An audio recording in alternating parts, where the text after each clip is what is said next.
Patrick Barr as David Coleman in The Rabid Summer by James Follett, with Clifford Norgate, Pauline Letts, Garrard Green and John Ringham. The Rabid Summer. Coleman? Sorry to disturb you, Mr. Coleman. This is Inspector Swan. Oh, hello, Tim. What's up? Isn't Councillor Mrs. Collins a regular customer of yours? Oh, no. Has another of her cats been run over? Well, a fox has had a go at one. Chased it into her kitchen through her cat door, would you believe? Oh, I believe anything of foxes these days. Anyway, the cat's badly maimed, and I was wondering if you'd come over to her place to do the necessary. No, I'll be there in 15 minutes. What's the matter, David? A cat catastrophe. Go back to sleep. I won't be long.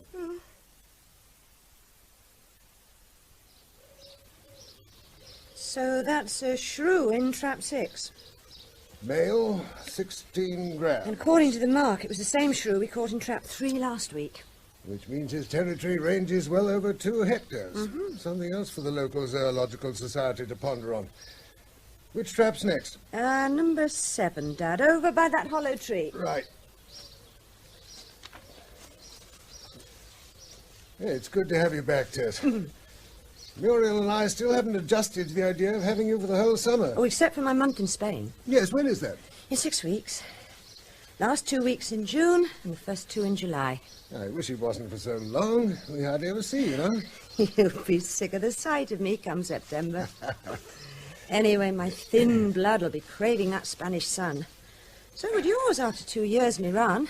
Well, won't you come back here when your contract expires? Well, I've heard a whisper it'll be renewed. Oh?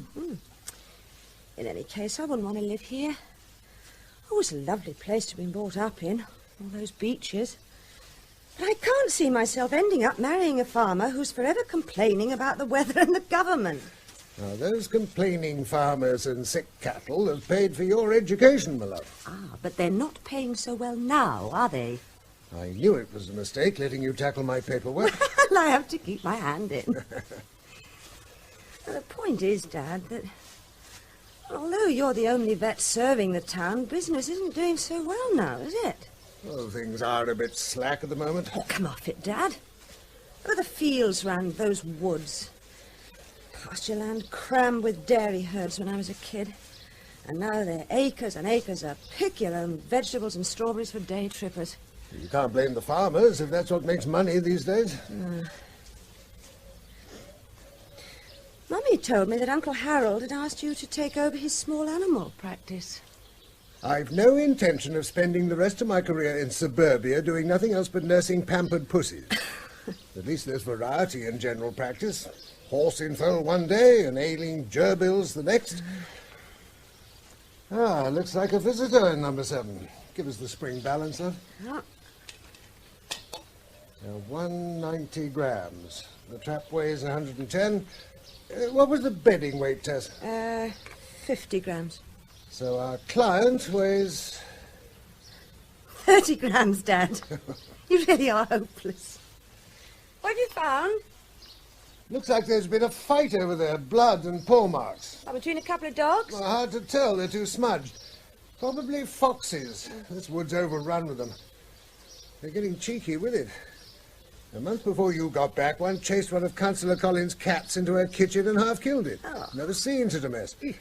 And last week I saw a couple in the marketplace scavenging around the refuse bins.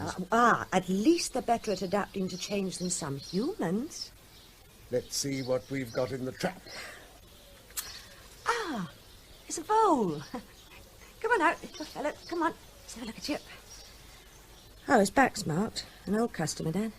You know, I'm going to have to find another survey area soon. The furry lads in this wood are learning to recognize my traps as somewhere to go for a meal and a night's lodging, like those weird boyfriends you used to bring home. Hey, isn't he tame? Shall I sax him? Well, definitely male to be so docile in your hands. I should wear gloves, Tess. They can pack a hell of a bite. You won't bite me, will you, little fella? I'm just turning you over to have a look at you. Yes, male. He's very tame, isn't he? Oh, look. You poor little chap. You have been in the wars. Look at that bite, Dad. Looks like a fox has taken a nip at him. Oh, is that why he's so tame? Because he's in a state of shock? Oh, shouldn't think so.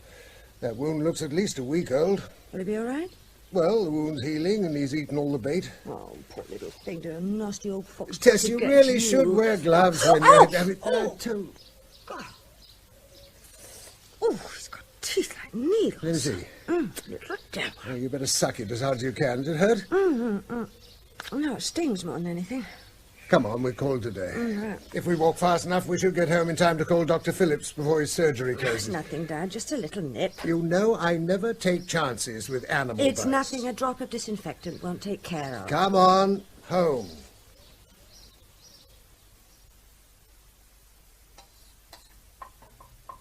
Smells good. Oh, yes. For once you're early. Lunch isn't for another hour. How did you get on? Got 8 shrews, 2 weasels, and a vole got me. Where's the medicine chest, Mum? Blessed amateur zoologists. All you seem to learn about wild animals is that they bite. Show me. Oh, yes. Is it deep? Deep enough. No. Who are you calling, David? Dr. Phillips. As if he hasn't enough to worry about. I do wish you would make a fuss, Dad. I've got some antiseptic here somewhere. Hello, Dr. Phillips Surgery. My name's David Coleman. My daughter's just been bitten by a vole, and I'd like her to have a shot. Really not please. necessary. Is it okay if I bring her round in, say, 10 minutes? He doesn't change, does he? Well, why not? Look, I'm not asking for major surgery, just an anti-tetanus shot. Well, I think it is urgent. Come on now, have the dressing. Good grief, woman, what's the point in setting up an expensive health centre if you have to refer even simple treatment to the general hospital 12 miles away? In that case, perhaps you'd give Dr. Phillips a message. Tell him he can find another vet to call out in the middle of the night when one of his kids' ponies is sick. There goes another client. You really must learn to control your I'm temper. sorry, Muriel, but that sort of attitude infuriates me. Anyway, it's done now. Look. That's not the point. What's the use of having an expensive health... Hello, yes? Oh, good morning, Major. Yes. Oh, dear, sorry to hear it. Yes, sure. Yeah, give me 10 minutes, I'll be right over. Oh, can't we even have a Saturday off? Sorry, my love, but Major Latham's one customer we can't afford to lose. Bye. One of his cows has just got through the fence and fallen into the creek. Well, try and be back within the hour. And get him to pay you in cash. Did you know Major Latham owes Dad nearly £250? Still a faint heartbeat. Okay, old girl. Easy, easy. It won't be long now. I gave her a fairly hefty dose. Damn fencing contractors. I'm going to stop that check. She's going. Best jersey in the herd. That's it. Well, thanks for coming down so quickly, Dave. I'm only sorry there was nothing for it but to destroy her. You get used to it, don't you? Well, I don't know about other vets, but I never have. Whether it's a kid's hamster or a fully grown cow. Well, anyway, shove it on the account, won't you? That reminds me, Major. Don't take offence if you get a reminder over last month's account. We've got Tess at home on leave for the summer, and she's decided to look after my paperwork. She tends to be efficient. Well, I don't suppose that oil company would have her if she wasn't. Yet I'm sorry about that bill, Dave, but to be perfectly honest, things have been a bit tight lately. I might have to get shot of the yacht. Is that why she's over there, not in the marina? A mud berth, a tenth of the price those rogues charge for marina mooring. She looks beautiful. Reckon you'd have trouble selling her? I might not have to if I can hang on through the summer. I've got some parties of French and German businessmen coming over when the fox hunting season starts. You wouldn't believe what they're prepared to pay for a fortnight's sport. I suppose I'd better bring the pickup down. Damn nuisance, that jersey. What's happened to Bess? Don't often see you without her at your side. She's on heat. I have to keep her in. So soon after our last letter? Have you found homes for them yet? I drowned them, Dave. They were curs. Well, didn't you leave Bess at least one? Look, I wish you'd let me deal with them. Oh, I can't afford you for non-essential work. I'd willingly have done it for nothing. Anyway, he's a sturdy cat, Mrs. Collins. Bring him along to Tuesday's surgery and I'll have a look at him. Oh, but I'm sure he'll be fine by Monday. Well, I just can't be too careful after what happened to poor Shandy. Oh, dear, I've just remembered. There's a council meeting Tuesday evening. Will Monday morning be all right? Oh, that'll be fine. I dare say the school will manage without me for half an hour. Now, if you'd excuse me... Mr. Coleman, where's that charming daughter of yours? Tess is in Spain on holiday. Oh. You know, I must get you to give the children a talk on being a vet. Next, please. Down, boy. You've seen cats before. Martin, dear, mind. Oh, Mr. Harding, I understand the Forestry Commission have approved the use of warfarin hoppers in their campaign against grey squirrels. Tree rats, we call them, Mrs. Collins. I don't approve of this indiscriminate poisoning of wildlife, and I'll be bringing the matter up at the next council meeting. It's not indiscriminate. And if you had 2,000 acres of conifers to look after... I think you'd better take Martini out, Mrs. Collins. He might find an Alsatian's more than he bargained for. I'll see him on Monday morning, all right? Yes, and Martini doesn't approve of Alsatians. He's a German shepherd dog. Silly old battle axe. She's all right, really. Hello, Zulu. What's the matter with you, then? Oh, this one's Simba. Oh? Zulu's Oh. slightly darker. Well, up on the table, Simba. Good boy. Ah, what's the trouble? Oh, yes, this bite. I took him with me into 7 Acre Copse. He was scratching around in a clearing near one of those striped poles you use to mark your tracks, when this fox stepped out of the undergrowth, bold as you please, and trotted up to him. A fox? I tried to show it off, but it didn't take the slightest bit of notice. It was rather funny, really. They were nose to nose like statues, with Simba's hackles standing on end. Then the fox lunged forward, bit Simba on the shoulder, and dashed off. Extraordinary behavior for a fox. Look, this might hurt him a bit, so if you could hold him firmly... Oh, yeah. That's it.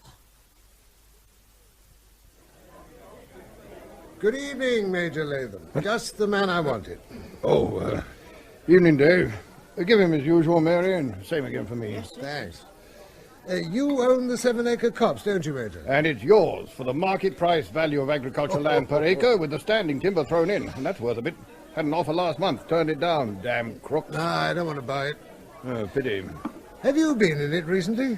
Not since the last shoot. Why? Well, this may seem silly. Oh, try me. Cheers. Cheers. It's just that the wildlife in that copse seems abnormally tame. Hardly surprising. The amount of free meals you dish out in those traps of yours. Clive Harding, the forestry warden, brought one of his Alsatians to my surgery today. It had been bitten by a fox which had walked up to it, bold as brass, taking a chunk out of its shoulder. They'll be trotting up to the pack next in the middle of a chase and licking their faces. Well, that's not all. A few weeks back, Tess and I caught a friendly vole. Well, friendly at first, that is. Then there was that business of, well, what must have been a 7 Acre fox getting into Mrs. Collins's kitchen and killing one of her cats. Yeah, you know, she was voted in as chairman of the council at the last meeting. I'd heard. What I was It was wondering... my turn. Just because a fellow owes a few bob here and I there. was wondering if you might have any ideas. What about? Oh, the wildlife behavior. Yes, yes. I remember my father opening the Botany Bay plantation when I was a boy. He took the fences down once the trees were established. The animals in there weren't used to people. Rabbits and squirrels used to eat out of your hand. Surely you've heard of such cases? Yes, but... Not that many people go to 7 Acre Copse these days. Too far from the main road. Oh, well, maybe you're right. But I still think there's something very odd about the wildlife in that copse. David? David, I want to talk to you about Harold's offer. Not now, Muriel. All right, then. I'll put a time in your appointments book, shall I? When we finish breakfast. No. Look, we've been here 26 years now, ever since Tess was born. It suits us, a small town on the coast. You mean a dying town. Look, you've always said that it's the small animal vets who are making money these days. Harold's practice must be doing well for him to contemplate retiring at 55. It's a marvellous offer which you're crazy not to jump at. Well, this practice keeps me busy. Filling in all those silly record cards which aren't even necessary. You'd be better occupied chasing a few outstanding debts. Tess told me that some of the farmers round here owe you a small fortune. Oh. Post. I'll get it. Maybe Major Layton has finally paid his bill. Oh. Another postcard from Tess and several bills. Well, leave him in the office. Okay. Nearly as hot as Iran. Spaniards better behaved than Italians. Return flight arrives 1750, your time on the 10th of July. Has Major Layton paid his bill yet? Oh, she shouldn't put things like that on a postcard. Can you meet me, please, love, Tess? Well, that's odd. She said she'd be returning on the 18th. Oh, maybe the tour operators made a mistake. 10th, that's the day after tomorrow. We could be at the airport by 5:30 if I shut up shop at 4:30.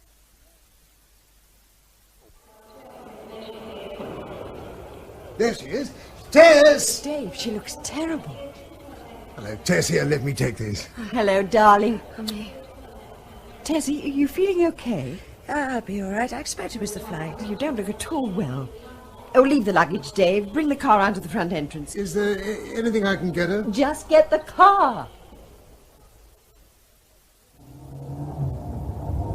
Well, did you have to come this way? The main road will be jammed with weekend coastal traffic at this time. I'm sorry to be such a nuisance. It's no trouble, Tessa. Now stop worrying. Oh, it's good to be back. I couldn't get any sleep at the hotel. There seemed to be parties and noise going on all night. Not like you to complain about noise. Ignore him. How long have you been feeling like this? About 10 days.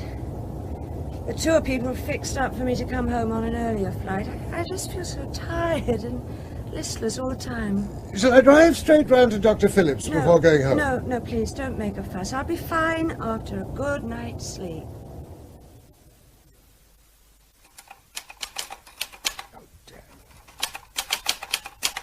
Cup of tea? Oh, thanks, love. Oh, I'm going to do a salad for this evening. It's too hot for cooking. What are you typing? Begging letters. Begging people to pay up. But I haven't got Tessie's flair. How is she? She's still asleep. That's, over 20 hours now? Yeah. She must have been exhausted. Well, can you fix up the fan in her room? It's over 90 in there. When I finish this. Oh, Dave, I'm worried about her. She seems to be delirious. Are you sure? Well, she's muttering in her sleep. That prescription's not doing much good. She's still got a temperature, and yet she hasn't touched any of our water. You should have got the doctor to see her. His receptionist said there's nearly 20 kids off school with this summer flu. Remember how it used to knock out Tess every year? Well, she hasn't worn any of the clothes I'd ironed for her. She was so looking forward to the holiday, too. Coming, Tess! Dad, please! Coming, darling! What is it, Tess? A nightmare. All right, my love, it's all over now. There, darling. I was in a steel cage. I was straw scraps of food on the floor. Steel all around like a trap, a giant trap. All right now, my darling, Mummy's got you. Everything's going to be all right, darling. David, there's a box of tissues on my bed. Quickly. All right, my love. All right, darling, I'm not leaving you. There. Steel. There, darling. Dark and cold. Something's going to happen to No, me. nothing's going to happen to I know. you. I can feel it. She Terrible. looks awful. You're going to have to get that Dr. Cut to come out. She's so hot. All right, my darling. Sorry. All right, there's nothing to be sorry for. Let's see if we can get some water into her. Come on, Tess. Come on, darling. Sit up. There. Come on, That's Tess. it. Just a sip, Tess. No. Please, Tess, it's only water. She's so strong I can't hold her. William, look at her eyes. Just get some water into her. Hold the glass to her lips. Oh, What's the matter with her? get that doctor. I'll You go must right get away. that doctor. That was the number.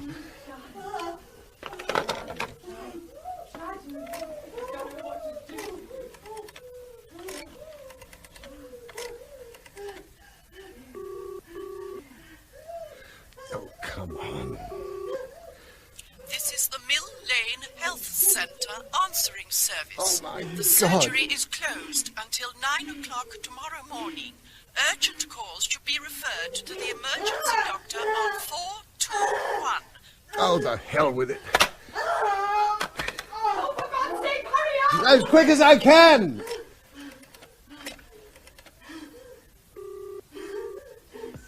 Can I speak to Inspector Swan if he's on duty, please? Speaking. Tim, this is Dave Coleman. Dr. Phillips left a prescription out for my daughter this morning, and now she's very ill. We think he must have made a mistake. His private number isn't listed. Now, could you let me have it so I can call him direct, please? It's very urgent. Hold on a moment.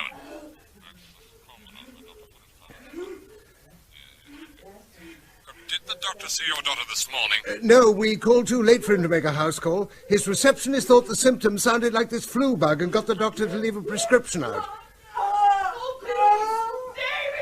Please hurry, Tim. Look, I can't give you his number, but I'll call him for you. It sounds as if you'll need an ambulance. Have you called one? No, we didn't want to move her too far from Dr. Phillips, as he's the only one that knows what he put on that prescription. Well, I'll call one and get the doctor round to your place right away. Thanks, Tim. Thanks a million.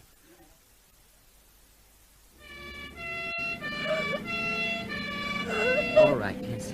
Mummy and Daddy are right here. We'll be at the hospital in just a few minutes. I'll kill that doctor, so help me. If you said the pills were only a mild antibiotic. That's not the point. To refuse to come out and see her because we'd called an ambulance. Not pills. I know what it is.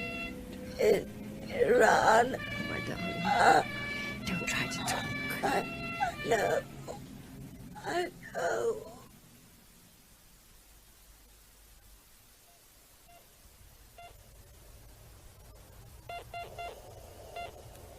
There is nothing we can do now, nurse, but wait. 5 minutes 30 since the last seizure, Doctor. Have you seen what she's done to the straitjacket? Mr. Brickle was at home, Dr. Menon. He's coming over to open the lab immediately. I've seen it at home, but I never thought I'd ever see it in this country. There's no doubt. I could be wrong, but the symptoms are the same. Dilated pupils, excessive salivation, convulsions... And the superhuman strength? Yes, that too. There's an 8-year-old girl in my village. It needed 4 men to hold her down. Not for long. No, leave her. Oh, but Doctor, there is must be nothing some... you can do. Nothing any of us can do.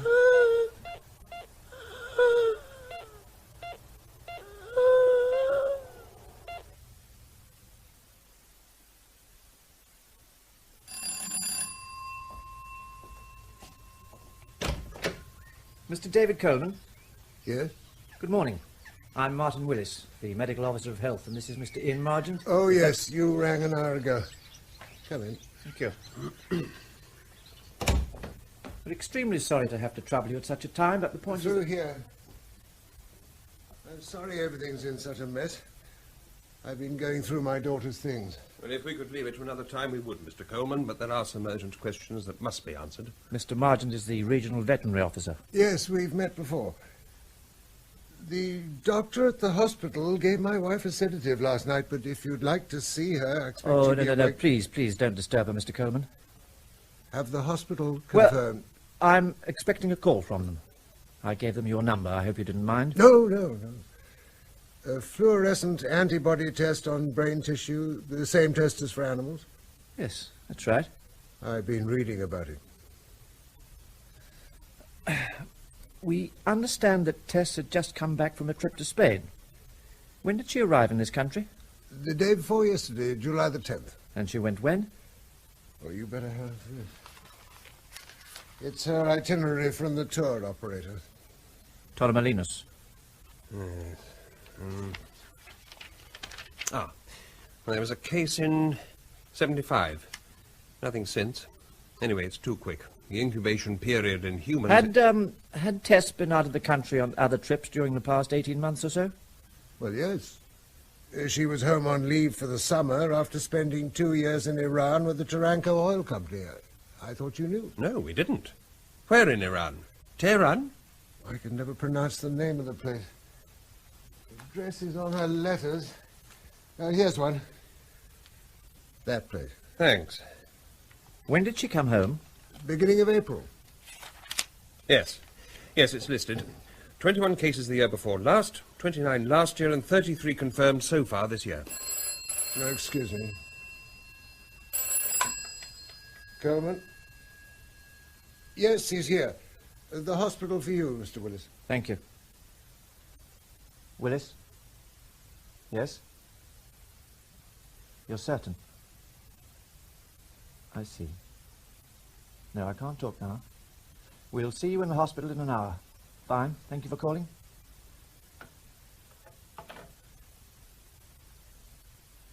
The interim test was positive, Mr. Coleman. Ah. It now seems certain that your daughter died of rabies. And this is a photograph of her left ankle. Mm-hmm. You see that faint trace of scar tissue? Oh, yes. As far as I can see, that's the only possible infection site. Naturally, I can't be 100% certain. It's healed well. Yes, well, once the rabies virus enters the nervous system, it leaves no trace at the infection site. Normal healing often does take place in the case of long incubation periods. I suppose this mark could have been caused by, say, the girl injuring herself in coral when swimming. But it's the only skin lesion on her body that accords with a dog bite. And dogs are the main vectors of the disease in Iran. How old is the bite? If that's what it is, and I think it is, I'd say between 6 months and a year. Is it likely that this bite occurred after her return from Iran? April? No, most unlikely. You can see how well it's healed. Ah, yes. If she'd spent 2 years in Iran up until last April, then that's where she got this bite. I'd stake my reputation on that.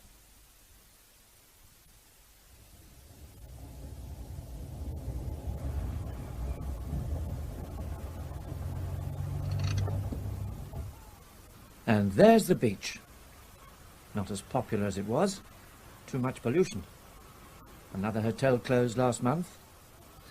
Have you seen all you want to see? Yes, the daughter of a vet. That was worrying me. A coincidence. Like that Royal Army Veterinary Corps officer living next door to the owners of that rabid dog in Camberley was a coincidence. I've counted 10 stray dogs so far. What's that got to do with it? I was just thinking of the consequences. Look, Margent. She died of rabies, all right? I agree it's a coincidence that her father's a vet, but he's not the supervisory vet at the quarantine kennels, and we've satisfied ourselves that a quarantined animal hasn't escaped or cross-infected an animal just released. So there's no way the girl could have come into contact with a rabid animal in this country. She'd just come back from 2 years in Iran where the disease is epizootic. Now, what more evidence do you want? Oh. Now, let's go back to my office and write our reports saying that there's no danger. All right? That amounts to all the money I've taken in deposits for next season's fox hunting guests. And you can tell your Mr. Snell that's all I've got. You can have the rest when the season starts. I'll see if I can persuade Mr. Snell to accept this, but he's an impatient man, Major. I wouldn't have joined that club had I known the sort of people that were running it. Had we known the sort of person you were, we wouldn't have let you. When members win, as you have in the past, then they rightly expect to be paid immediately, just as Mr. Snell expects to be paid immediately when they lose. You'll just have to wait, Kemp. I'm sorry. This is a very pleasant farmhouse, and what, 3,000 acres? Quite a sizable estate. That's why Mr. Snell allowed you to run up such a debt. It's worth a damn sight more than I owe that little crook, so you can think again. You do the thinking, Major. Think about the two methods Mr. Snell can use to obtain his money. There's the legal method, which means you would be declared a bankrupt, and this estate would be sold over your head to pay what you owe. Or Mr. Snell's preferred method, which may seem a little unorthodox, but it's less harsh in the long term, although it might not seem so at the time. I don't understand. With a long, hot summer like this, it would be wise to make sure your fire insurance is adequate. I see. My gun dogs disappeared. I suppose it was you who took her. I only handle the accountancy side of the business. A beautiful view. Is that your yacht in the creek? Would Snell accept that? Mr. Snell already has a yacht, Major. What he doesn't have is the money you owe him. I suggest you get your German and French businessmen to pay for their hunting in advance. The day the season opens, you'll have 2 visitors with instructions to collect. The flowers were beautiful, Harold. Yes, without a hitch. No, don't worry. We know how busy you are. We're going away tomorrow for a few days. Muriel wants to get away from the place. I'll give you a decision by the end of August, only I can't think straight at the moment. Look, I must go now, Harold. Muriel's struggling with the packing. Bye.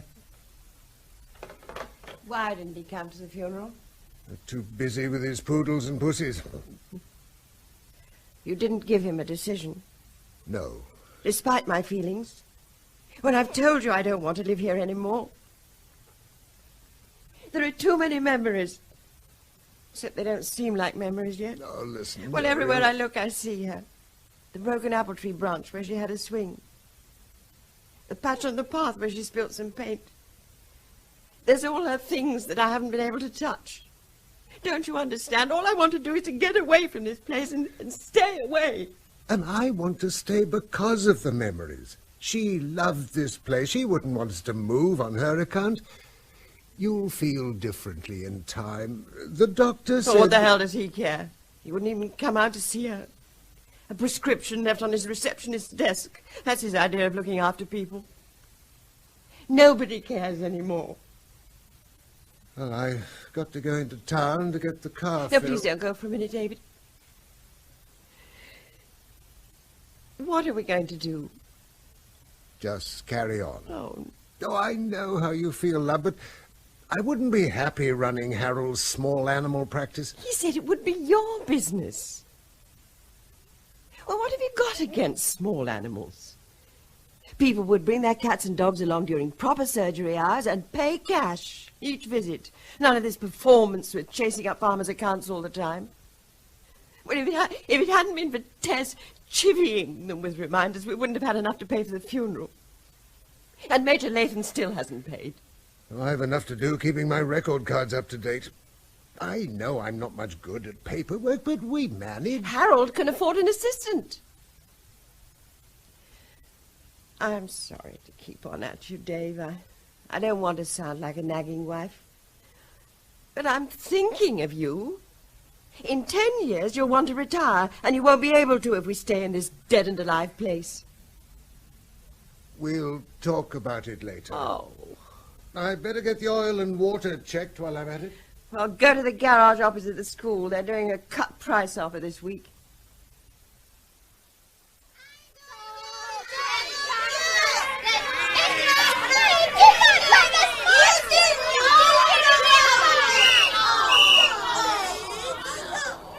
Perfectly still, please, children. Stop fidgeting, Angela. And you, John. Now wait for it. Nice straight lines, please, children.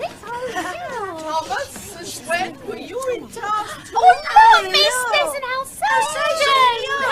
No, there's a dog in the playground, and you ignore it and it will ignore you. Quiet at the back. Right. Lead on, class 1.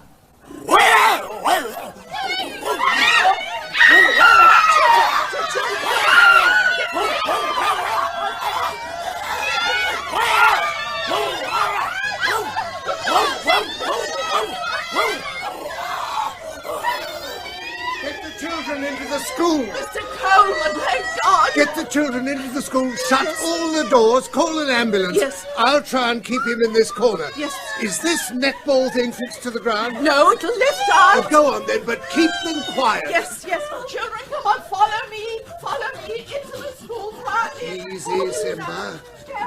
Easy, boy. All right, boy. Not going to hurt you. Just going to slip this net over your head. Good boy, Simba. Keep still. There's a good dog. Steady, boy. Steady. Good dog. Good boy.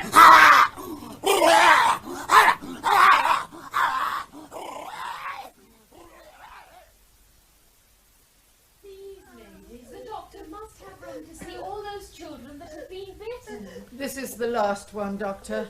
Michael Thorne, aged 10.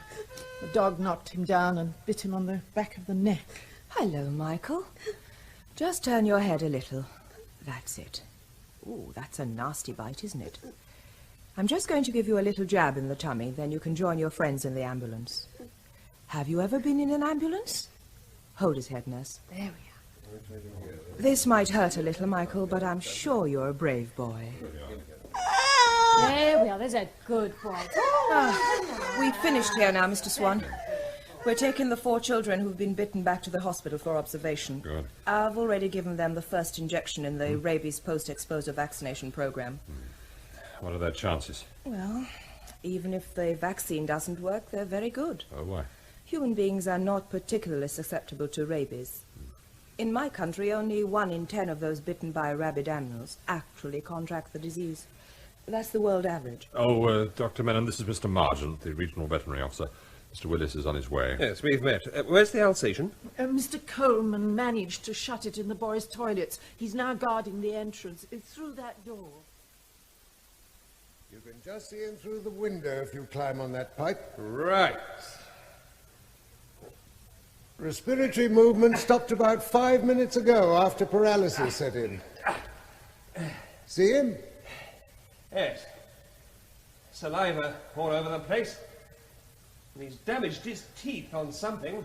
He was gnawing frantically at a waste pipe under one of the hand basins before he went into a comatose state. 4 kids in that ambulance. Yes, well, he certainly looks dead, but I'm not taking any chances. Oh, George! Yes? Perhaps you go and fetch my dog catcher for me. It's strapped to the roof rack on my car. Right. A 10-foot long aluminium pole with a running noose on the end. Oh, and there's a large polythene sack in the boot. Okay. Got him. No reaction. I'm certain he's dead. Yes, well, you're probably right, but I'm damned if I'm going to bend over him with a stethoscope. There. Hold the sack open, would you? All right.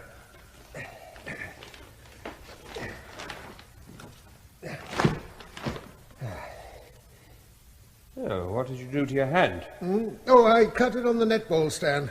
The dog didn't get near me. Now, there's a lot of saliva about. You'll have to start a post-exposure vaccination program.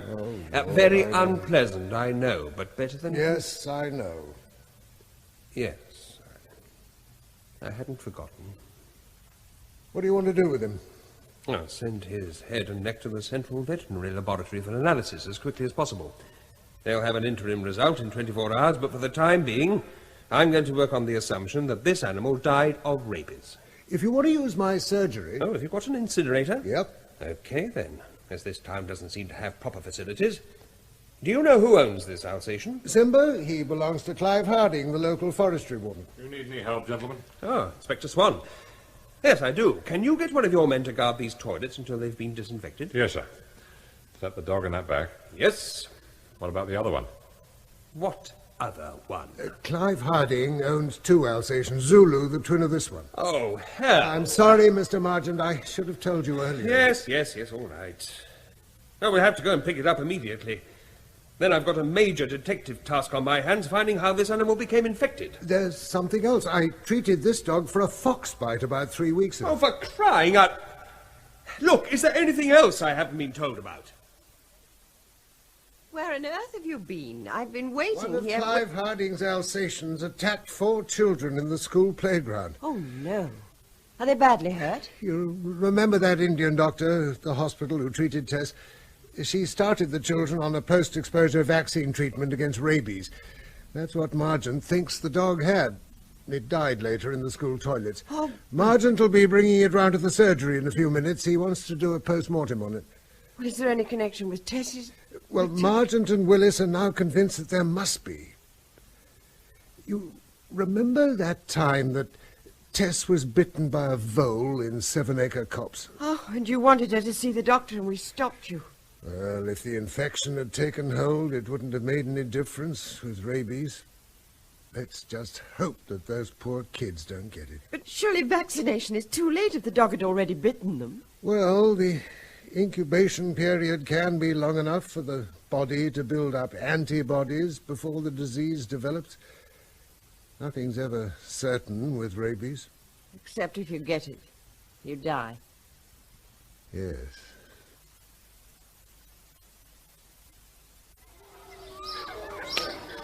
Oh, a good boy. Won't be long now. Major Nathan? Yes? Good afternoon. My name is Blanchard. Some men working in the field said I would find you here. What do you want? We are camping in this country and would like to spend a few days with our tent by your river, just down there. Well, yes, I don't see why not. We will close all doors to the fields and not make litter. If you will say how much it will cost to stay 7 nights? Well, one of my men will be along tomorrow. Oh, thank you, Major. We will mean no problems for you. Those are fine dogs. Hounds, actually. Oh, hounds. They are for hunting? Yes. Some of your fellow countrymen will be coming over when the season starts. I see. Well, I must return to my family. It's very kind of you. Well, as you'll be down there for a few days, perhaps you'd keep an eye open for a black and white dog I've lost, eh? An eye open? Yes, an eye open. Oh, oh yes, we will keep an eye open. My daughters are very fond of dogs. We had to leave ours at home because of your quarantine laws. And that's that. Good. Well, we'll get your incinerator going and burn this carcass. Oh, and the polythene sheeting. Then we'd better have a thorough scrub done and disinfect this surgery. Oh, as soon as the van has collected this crate, I'll be grateful if you take me to 7 Acre Copse to catch a fox.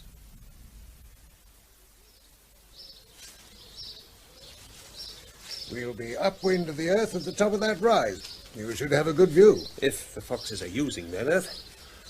Whew. God, it's hot.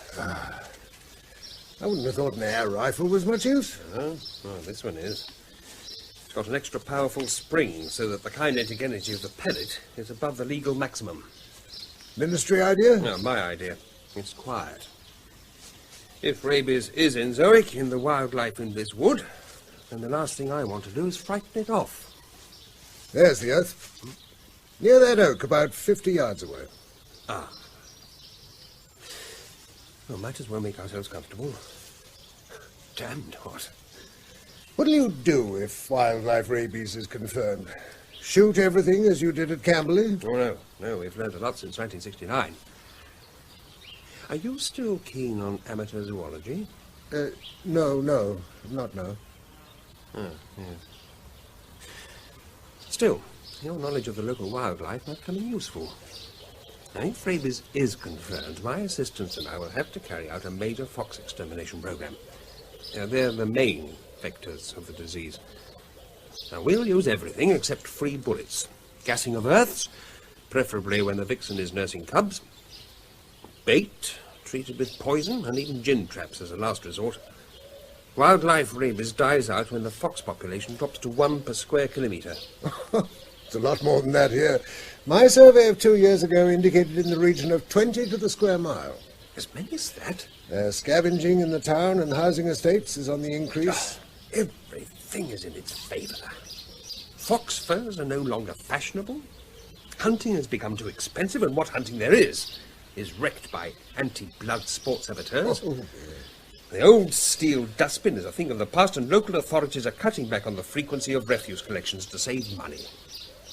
The only thing we can be thankful for is that at least a rabid fox in the furious stage doesn't travel long distances. A rabid dog will. But they become exceptionally tame. Yeah, they can do. And that's one of the biggest dangers. Children are naturally attracted to usually timid animals when they show signs of friendship. 20 to the square mile. And there's one not 4 yards to your left, watching you. So the holiday's off? It looks like it. Muriel, I'm sorry. I know how much you wanted to get away, but I promised It doesn't matter. Martin... Look, as soon as all this is over, we'll... I thought you and Mr. Marchant had finished with the surgery. He's removing the head of a fox we caught about half an hour ago. Oh. Oh, Tim Swan rang while you were out. He's at Clive Harding's cottage in Blackdown Forest. He said he went there to collect Harding's other Alsatian and was having trouble. What sort of trouble? Well, he wouldn't say, but he sounded worried. I might have guessed. Clive thinks the world of those dogs. What time did Tim call? An hour ago. Well, why didn't you tell me earlier? I forgot. Oh. Just as you always forget to give your brother a decision about taking over his practice. I'd better get over to Blacktown. You might tell Martin when he's finished where I'll be. Oh, but you haven't had your dinner. I'm not hungry. I see no point in staying in the house with you spoiling for a fight. What time will you be back? Oh, damn. Anyway, he must have guessed what the steel crate was for. We were within 50 yards of the cottage when he appeared at an upstairs window with a rifle and loosed off a couple of shots over our heads. The stupid idiot. Does he live alone? Apart from his 2 Alsatians. Well, one, no? Yes, I suppose I'd go off my chump living out here in the middle of nowhere, surrounded by all these spooky pines. Does he know that Simba's dead? Yes, I told him over the loud hailer. And I told him he was in danger from his other dog. Just listen to it. Do you want me to speak to him? Yes, look, see if you can get him to see sense, but don't make promises concerning his treatment. He's shot at police officers, so the matter's out of my hands. Once we get him out... How do I work this thing? But hold it to your lips, pull the trigger, and speak normally. Right. Clive, this is David Coleman. Can you hear me? Go away. Listen, Clive, it's important that you let me see Zulu. He's sick, Clive. Have you ever heard him howling like that before? Do you hear me, Clive? Ah, it's no good trying to talk to him like this. Let me go and see him. No, it's too dangerous. He knows me, Tim. Yes, but I can't allow you Look, to... it'll be dark in an hour. What do you intend to do then? We'll stay here all night, if necessary. If I circle round in the trees on the same side as his garage, I could get within 20 yards of the cottage and talk to him without being overheard. Look, we've got to do something. Unless you want another of those long, drawn-out sieges, Clive buys his food wholesale every 3 months. He's probably got enough food in that cottage to last him several weeks. Yes, look, all right, but pull back into the trees if he shows any sign of getting excitable, and see if you can find out where the dog is. Clive! Don't come any nearer. It's me, David Coleman. I want to talk to you. You've come for Zulu. Well, you can't have him. Nobody can have him. Zulu's ill, Clive. Have you ever heard him howling like that before? You must let me see him. He's in the garage, isn't he? You killed Simba. Simba died of rabies, just as Zulu's bound to if Simba's infected him. The best thing you can do is let me put Zulu to sleep. No. No. Believe me, Clive, if you really love that dog, that's the best thing you can do for it. Simba died in great pain. He may have passed the infection onto the 4 children he bit. Nobody's going to blame you for that, but you will be blamed if Zulu gets loose and bites someone. Do you want a kid's death on your conscience? Clive!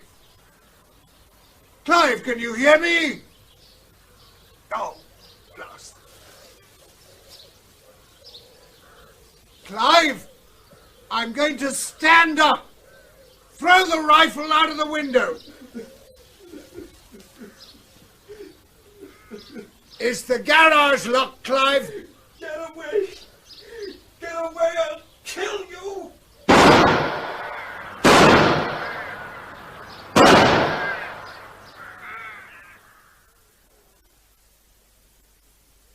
The shots went about 20 feet over my head. I was never in any danger. Nor were you earlier, Tim. The dog's in the garage. I'm fairly certain it is. Definitely in the garage, sir. I can hear it scratching. And its howling is blowing my eardrums out. That's a rifle microphone Mathis is holding. He claims he can pick up a gnat's burp at 100 yards on his headphones. You seem to have brought in a good deal of extra equipment while I was gone. Night sight image intensifier so we can see in the dark. CR gas grenades and a launcher, plus 3 LA-39A1 rifles. Why rifles?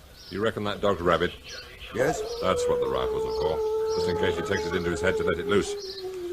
I suppose you think we're overreacting. No, Tim, I don't. Thanks for coming. Can I stay? He's an old friend. Going to be a long night. I don't suppose I'll be able to sleep at home in this heat anyway. Wake up, Mr. Coleman. What's the time? 3 a.m. Oh, The dog stopped howling, but we can still pick up a faint noise it's making on the rifle mic.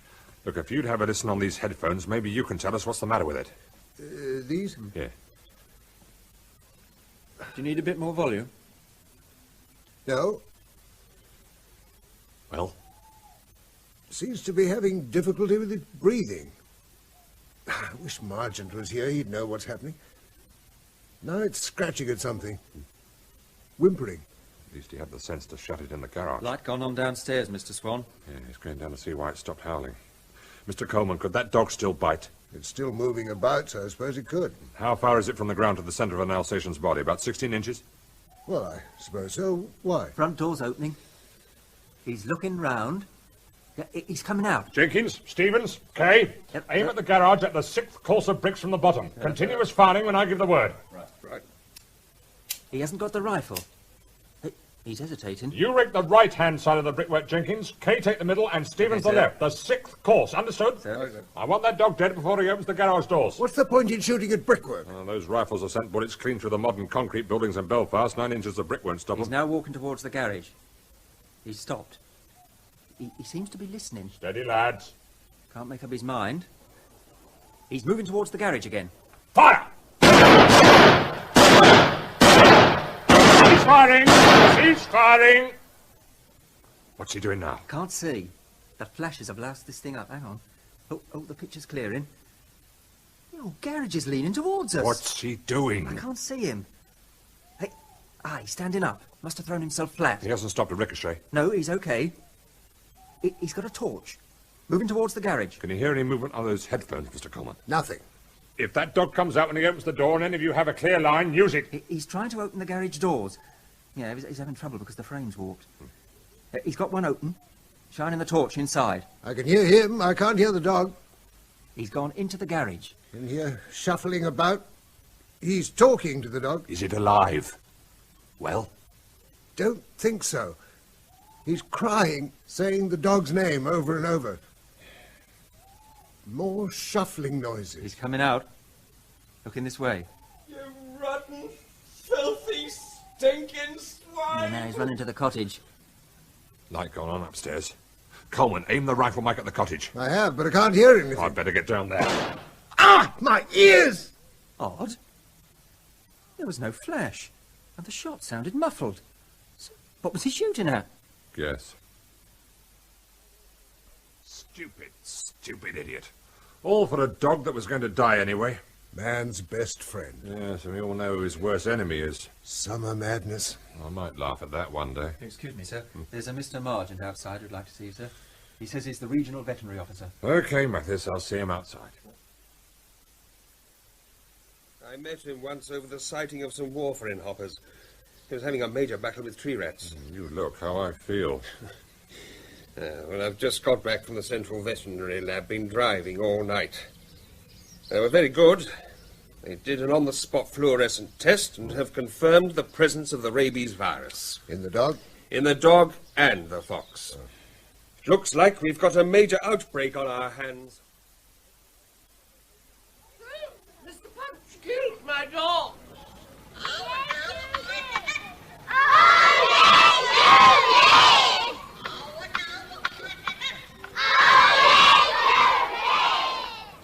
This is a police announcement.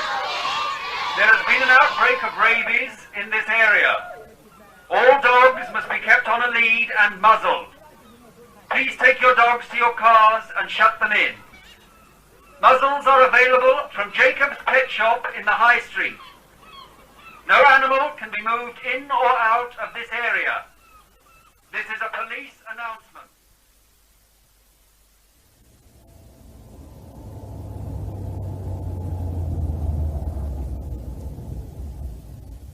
What's the matter, officer? Did you see the signs as you left the town? Yes. Then what's that dog doing in the back of the car? Well, those signs don't apply to us, do they? I mean, we're only down here for the day. They say all animals, sir, so if you'd kindly turn this car round and take the dog back to town, you'll find a temporary quarantine centre's been set up in the marketplace. Follow the signpost. Oh, Lord, honestly.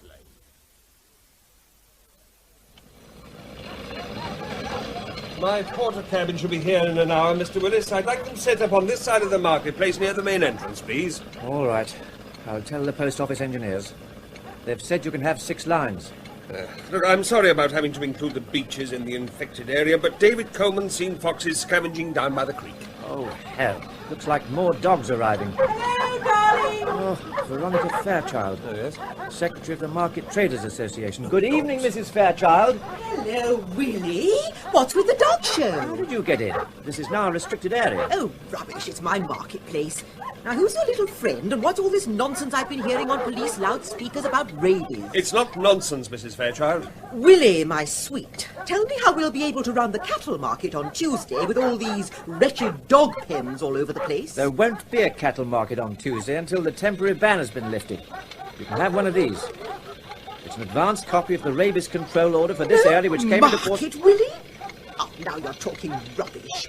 When you go back to the town hall, take a look at the copy of the Royal Charter in the glass case. I'm afraid it's true, Mrs. Fairchild. There'll be no market on Tuesday. Oh. If you want to hear why in detail, I suggest you come along to this evening's public meeting at the Assembly Rooms. Why did you bring me? Because it concerns us. I don't want to hear anything more about rabies. David, people are staring at us. No, they're not. I had to come, and I wanted you to be with me. Good evening, ladies and gentlemen. I'm Sarah Collins, headmistress of St. Peter's and chairman of the council. Before we start, I'd like to thank you for turning out in such numbers on this very hot evening, and to apologise to those members of the council present who've not had a chance to study the rabies control order, which now affects this town and its beaches, and much of the surrounding countryside. Copies are now available and will be distributed during this meeting. The people with me on the desk are, on my left, Mr. Ian Marchant, the Regional Veterinary Officer.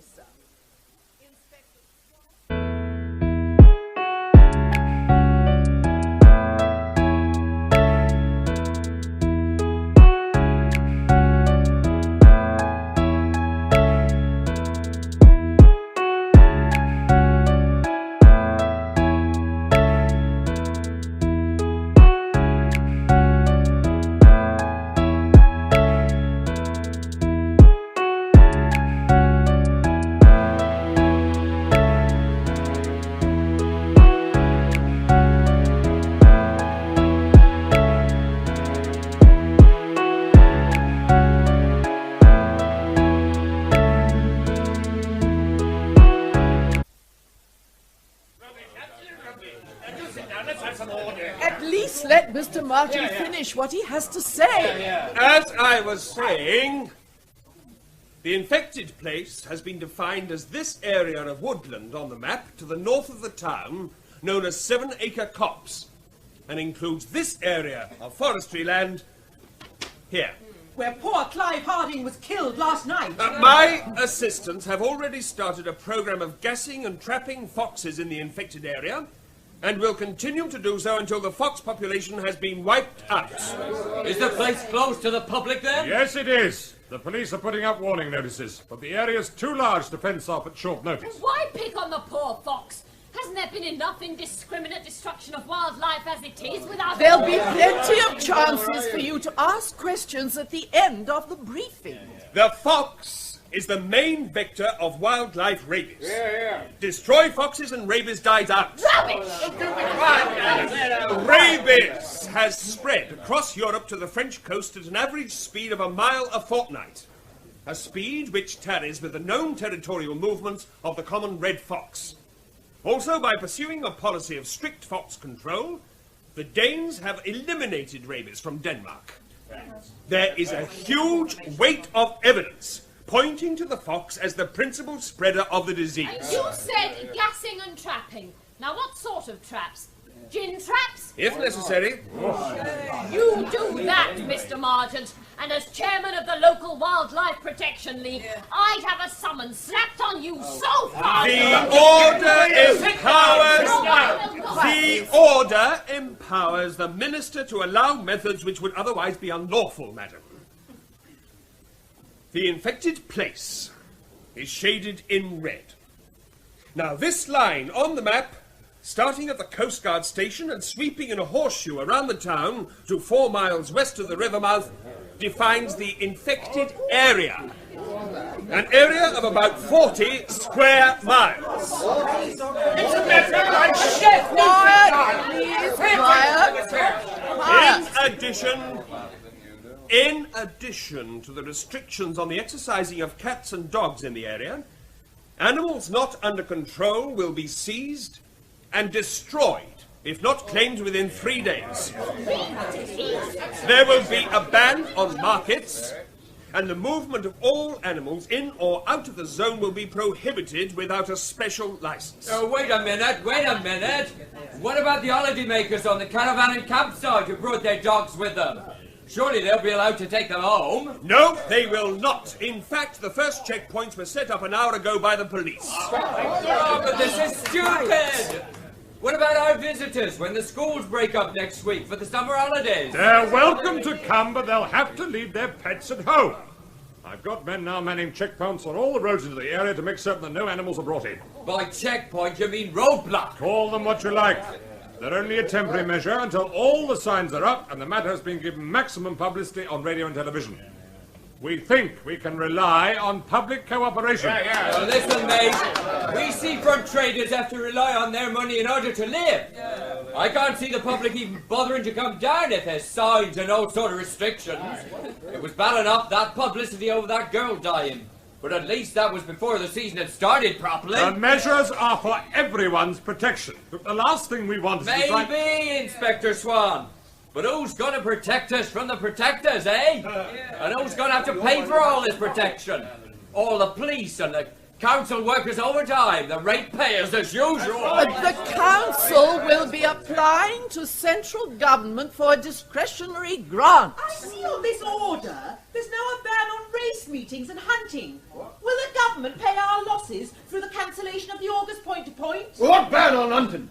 It's on page 11, Major Latham. Well, not fox hunting. Yes. But the ban will be lifted before the hunting season starts, won't it? The Waterhouse report recommended an 18-month programme.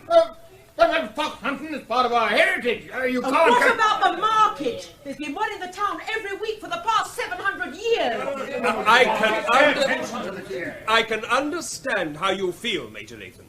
But I cannot think of a worse way of spreading rabies than have a pack of hounds tearing a rabid fox to pieces. And as for hunting being part of our heritage, well, I think it better to give it up for a couple of seasons than have to give it up for good, as they've had to do in parts of Germany and France. Now, with your cooperation, we can stamp this out perhaps in as little as 9 months. It seems to me that we're being asked to cooperate in the financial ruin of this town.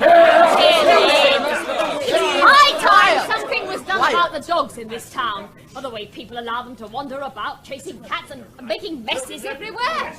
If you ask me, I think the Ministry of Agriculture and Fisheries are overreacting. I've worked on farms in Canada where there's always been rabies in the wildlife. I've never heard of anyone dying. You just have to take a few precautions. Listen, Mrs. Fairchild. In France, no one has died of wildlife rabies there for over 20 years.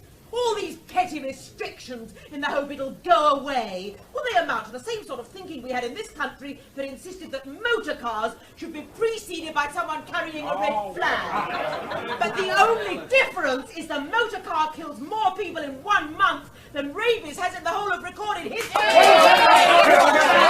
Quiet, please. Sit down, David. Listen, all of you. Sit down. A few weeks ago, my daughter died of rabies. I was with her when she died. It was the most horrifyingly agonizing death it is possible to imagine. Yesterday, as Mrs. Collins will tell you, a rabid dog got into her school playground and bit 4 children. They're now having to undergo an extremely unpleasant 14-day course of injections in the hope that their bodies will build up a resistance to the disease. If the measures Mr. Margit and the police put into force save even one person such a death, no matter how slight the danger, then I say it will be well worth it. My wife and I have been sitting here in disgust listening to you. Listen, mate! Don't you go trying to beg sympathy from us. It was your daughter who brought rabies into this town in the first place. Please, take me home, David. Oh, no, David, what are you doing? He's going to apologize. Mr. Coleman, please return to your seat. You let go. Miserable Right off me. All right, Mr. Coleman, that's enough. I'll kill him, so help me. I said that's enough. I'll go back to your seat. He blamed Tess. I could have you charged, I could. All right. Now let's forget it, shall we? Come on, David, we're going home. Not until this little runt's apologized. Why the hell should I? Are you all right, David? Yes, I'm sorry to be such a nuisance. Oh, you better go back on the platform.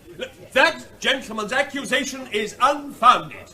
There is no record of a human passing rabies to another human. What about the bloke who died in Manchester last June? The hospital staff who treated him had to be vaccinated, didn't they? These record cards are superb, David. The blue ones are a cross-reference by breed to owners' names and addresses. Scruff, Mickle, Bunty. Even the animals' names listed. Good. Good. Morning, gentlemen. Oh, good morning. Another half dozen stray dogs rounded up. And 4 cats. The dogs all look as if they've been wearing collars until quite recently. That makes over 30 dogs now. It's the one thing we were dreading. As soon as there's a panic like this, people whip the collars off their dogs and push them out onto the street.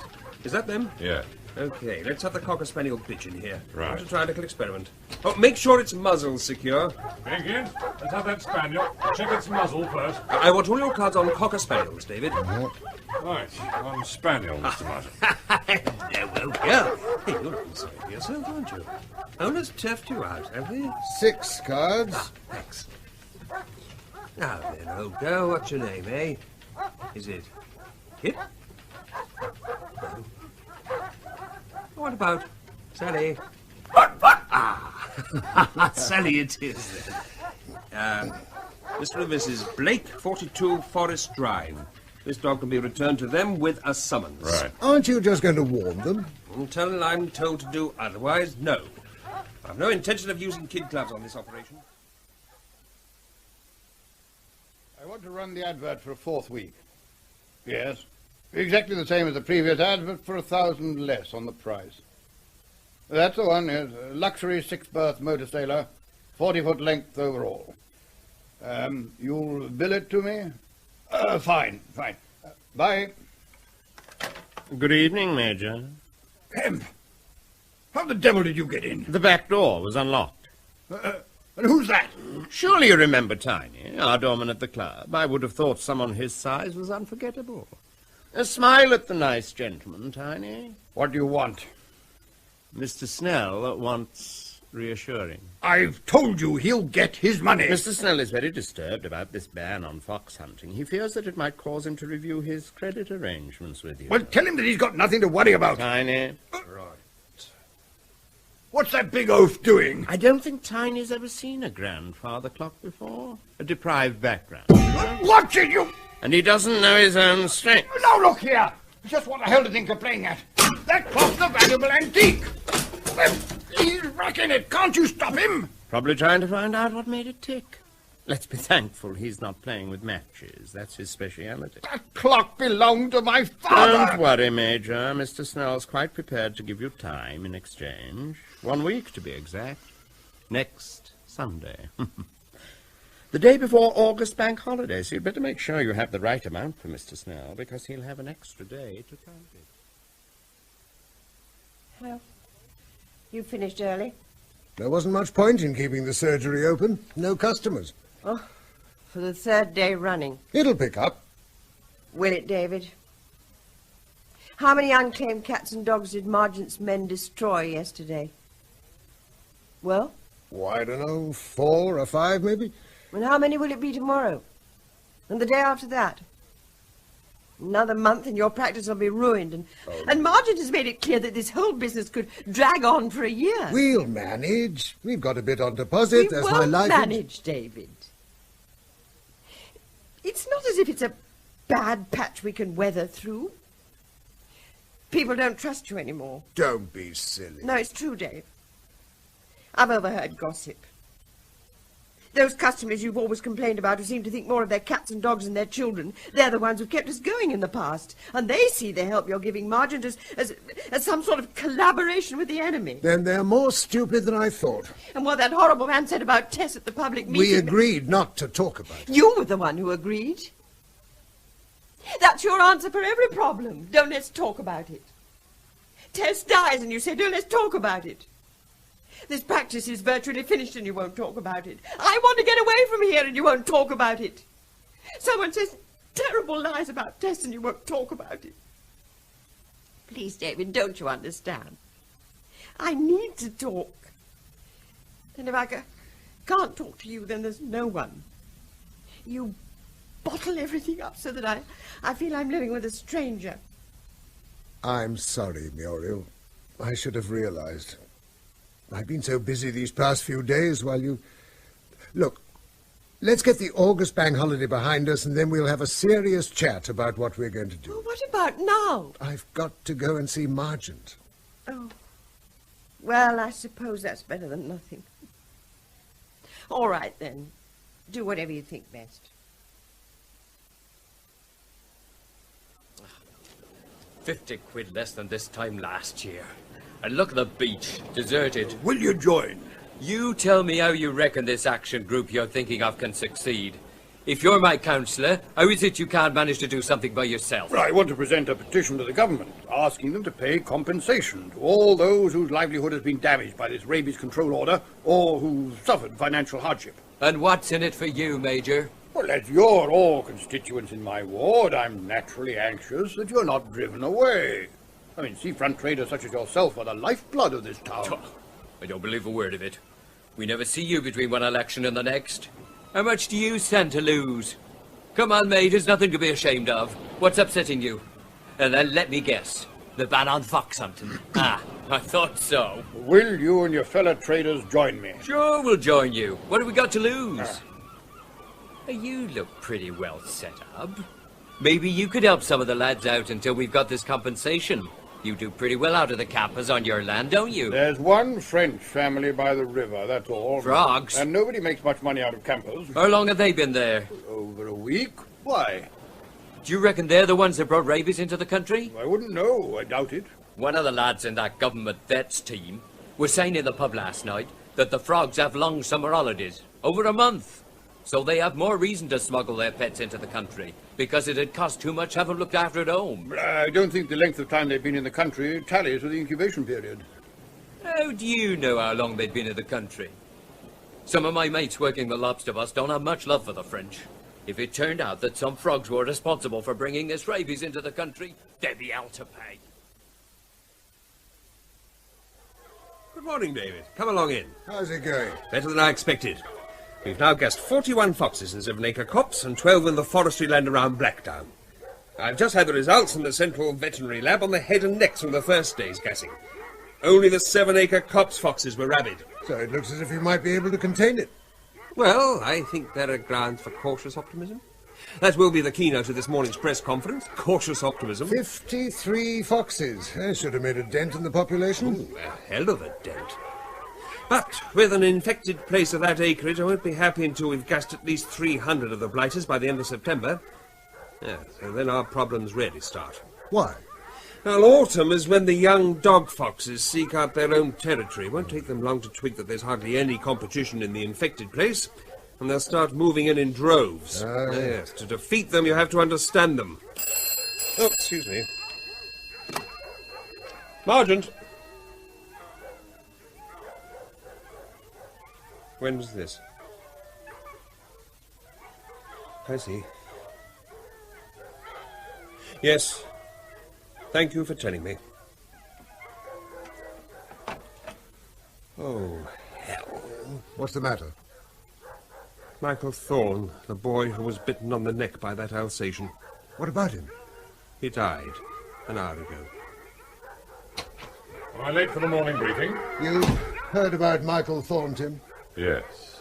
Yes, I picked it up in my car just now. We've got a problem. Oh? Yes, a young PC has just confessed that he saw his aunt carrying one of her cats out of 7-acre copse. She told him that it was the cat's favourite haunt and that had escaped when she was cleaning a window. She told him to keep his mouth shut. When was this? 2 evenings ago. The constable will be disciplined, of course, but divided loyalty is Divided loyalty? Nothing. It was criminally irresponsible of him to keep quiet for so long. Yes, I agree, but you don't know the full story. The constable's aunt is Mrs. Sarah Collins, head mistress of St. Peter's and chairman of the town council. Oh, no, of all the people in this town. How many cats has she got? I'm just looking. I think it's 5. Or it's at least that. Got it. Yes, 5. It was 6, but one was maimed by a fox and had to be destroyed. Remember, Tim, you called me out in the middle of the night? Yes. A fox killed one of her cats. This is the first I've heard about it. Well, it was some months ago. February the 5th. What wasn't I told? To be perfectly honest, I've forgotten about it. I can't see what that's got to do with this outbreak. But it's got everything to do with this outbreak. I've got to find out how it started. February makes sense. Now, come on. We've got to go and see her about that cat. Frank, I want a crate loaded into the transit. I didn't think it mattered. He couldn't have been in the cops for more than 3 hours. I've been so careful to keep them in. I even nailed a piece of plywood over their cat door. They hated it, especially Whiskey. I examined him from head to tail when I got him back. There wasn't a mark on him, so I didn't think it mattered. He could have eaten part of the corpse of a rabid fox. We've already found 2. There could be more. Oh, Whiskey wouldn't do that. He's so fussy with his food. I'm afraid we've got to take him, Mrs. No, he's all right, I tell you. I'm very sorry, Mrs. Collins, but we can't take chances. Where is he? In the back room. You come and see him. Come and see him. You'll see he's fine. His coat's glossy, his eyes are bright. Don't touch him, Mrs. Collins. Don't touch him, whatever you do. Here he is. He hates being shut in during this hot weather, don't you, darling? You see how well he looks. He's beautiful. Aren't you, my puppet? Mrs. Collins. These silly gentlemen thought they'd have to take you away. I'm very sorry, Mrs. Collins, but we've no choice. If there was another way... No, but he won't feel a thing, I promise. Oh, no, he's Please, not. Mrs. Collins, it's the best way, really. Inspector, come out here a minute. No, please, you don't understand. What's the matter? We've got to take all her cats. What? Shh.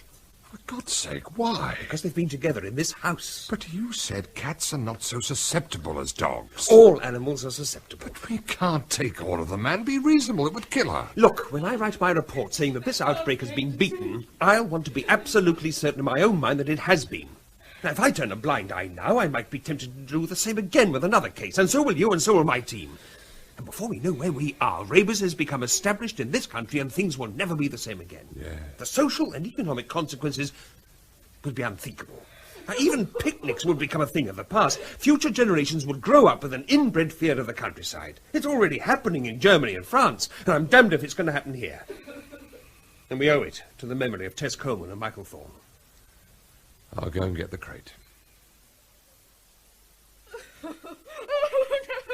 Okay, you call the doctor. Right.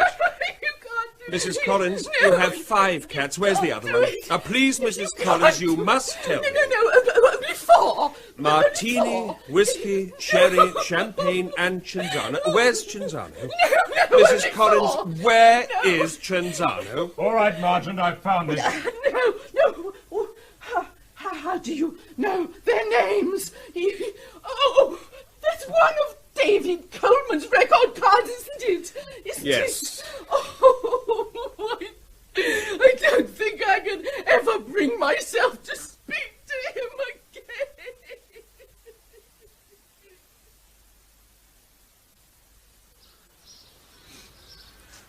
This is the trap where Tess was bitten. It's empty. Well, it doesn't matter. I've got enough rodents now for the lab. Oh, it is hot. It's kind of you to help like this, David. I said I would. I mean to come back into this copse. Can't be very It's easy. probably a good job the council have got it fenced. A cigarette end could set the whole thing off. Yes. Hello. Something seems to be interesting in those rocks. Let's take a look. Might be a fox corpse my lads have missed. How many have you gassed now? Oh, virtually everyone in this wood, we think. Forest is the real headache. Ah, whatever it is down in that ditch. Hold my sack a minute. I'm going down to take a look.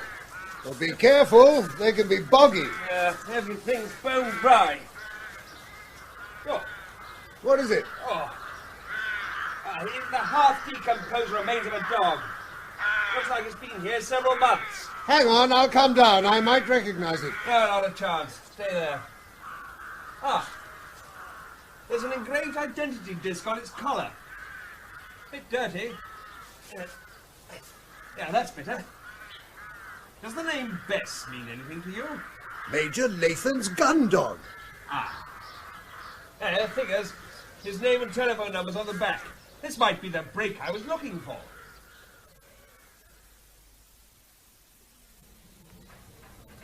He can answer a few questions now, Inspector. You'll find he speaks good English. Poor devil, what a lousy start to the bank holiday. It's mostly bruising. He'll be okay tomorrow. Not his wife. They broke her jaw. Okay, thanks, Doctor. That's all right. Monsieur Blanchard? I'm a policeman, and I'd like to ask you some questions about the men who attacked you and your family tonight. I did not see them. It was dark. You understand? Yes. Did they have a car? I do not know. I was asleep with my wife in our tent. My daughters were in the small tent. Perhaps they saw something. Oh, is my wife, please? Well, Sorry to disturb you, Inspector. A somewhat cryptic telephone message from your headquarters. Would I tell you that the results of the forensic test was positive? Thank you, Doctor. He'll still be here in the morning. I can arrange it. Good. His case can wait. Come on, Mathis. I'm going as fast as I can, sir. So there's no doubt? No, none at all. The hairs on the dog you found match the hairs on the bedding in the chain locker on his boat. I see. He bunkered with 200 gallons of diesel from the marina on the 13th of December and notified the Coast Guard that he was sailing for Havre on that day, and he returned 2 weeks later. And? What clinched it was his hired hand at the time, being told to look after his hounds, but not his gun dog. The hand also said that Latham was cock-a-hoop upon his return over some fox hunting he'd fixed up with a party of French and German businessmen. I thought you checked every boat in that marina. Well, seems he moved out in the spring, couldn't afford their mooring fees. He's got a hell of a lot to answer for.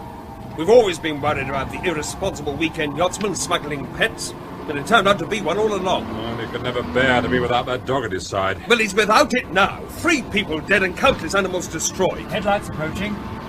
We'll be out on this lane at this time of night. He's shifting too. You better pull in. Can't. Lane's too narrow. He's not going to stop. Flash your lights at him.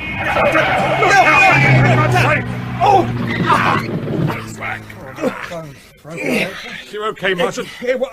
Yeah, I think so. Flaming idiot. Feels like we're in a ditch. Sorry, sir. But I thought it more prudent to take to the country. Yeah, did you get a look at him? I was blinded by his lights. Didn't see a thing. Nor did I. Oh, that's all we wanted. The RT handset's busted.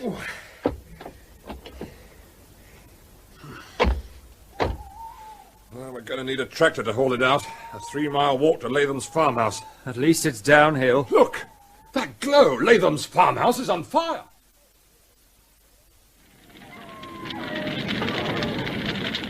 Major Latham! Major Latham! Major Latham! I think there's a phone extension in the stable tack room, but I couldn't reach it. Heat too intense. Fire spreading to the Dutch barns. No sign of the Major? No, nothing. His car's on fire! Get down!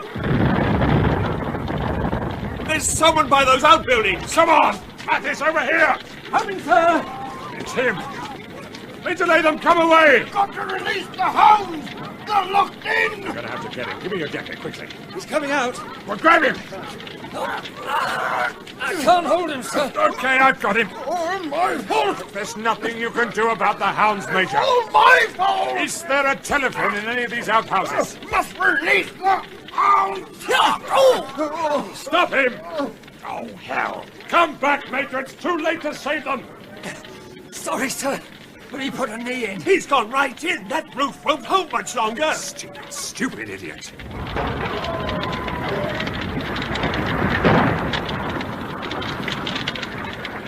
All for a few dogs. Well, that's that then. No, it isn't. We've got to stop the fire reaching those pines. If it does, the whole forest will go up. How the hell are we going to get help? Won't the forestry warden raise the alarm? What forestry warden? I'd forgotten. Someone's bound to see it. Good God, man, look at it. There go the Dutch bombs. What do you mean to your fox extermination program if the forest does go up? Yeah, that's what I've been thinking about. We'll have to stop all the foxes from escaping somehow. Surround the whole area and shoot everyone that shows its snout out of the trees? Yeah, I suppose so. It's the last thing we wanted to do. Starting to get light. Sounds like a job for the army.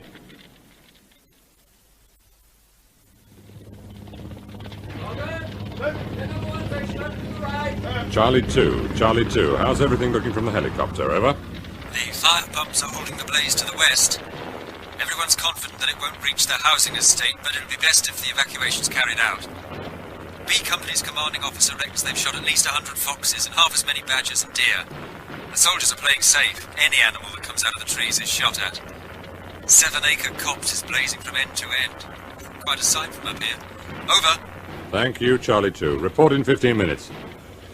Well, it looks as if the fire's being got under control. It's a shambles, the whole damned thing. Yes, I thought the fire was a blessing in disguise. After all, the Great Fire of London ended the plague. It only needs one rabid fox to escape. One. Nothing's getting past those soldiers. Look at them. They're actually enjoying it. In August Bank Holiday Monday, they'll remember for the rest of their lives. Well, let's hope so. I was confident that I would eventually stamp out this outbreak by controlled measures. It would have taken time, but I was certain that I could do it. Every contingency was foreseen except one. Oh, what was that? People's criminal stupidity and selfishness. Oh, try being a copper. You get philosophical about people's criminal stupidity. I could never become philosophical about rabies. It killed my wife 15 years ago in Aden when I was in the veterinary corps.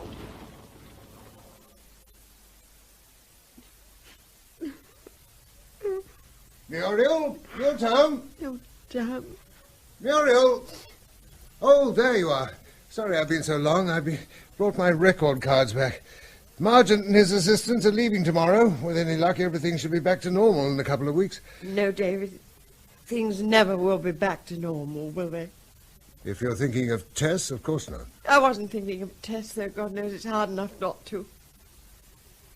It's just that the people of this town will never forgive you for cooperating as you did. Muriel, you've been crying. Oh, it's finally noticed. What's the matter? How on earth did that window get broken? A letter for you. A letter? It was wrapped round a stone. If you and that wife of yours don't... But this is obscene. You call the police? No. Right. Oh, what good will that do? Won't change anything. Won't bring Tess back. It won't stop people refusing to speak to me when I go shopping. And it won't stop me hating this town and everything it stands for, and you for keeping me here. Hello, Harold. It's David. Listen, Harold, is the offer to take over your practice still standing? It is? Good. David! Hey, steady on. No, not you, Harold. It's Muriel. I love you, I love you, I love you. As soon as possible. We're putting our house on the market today.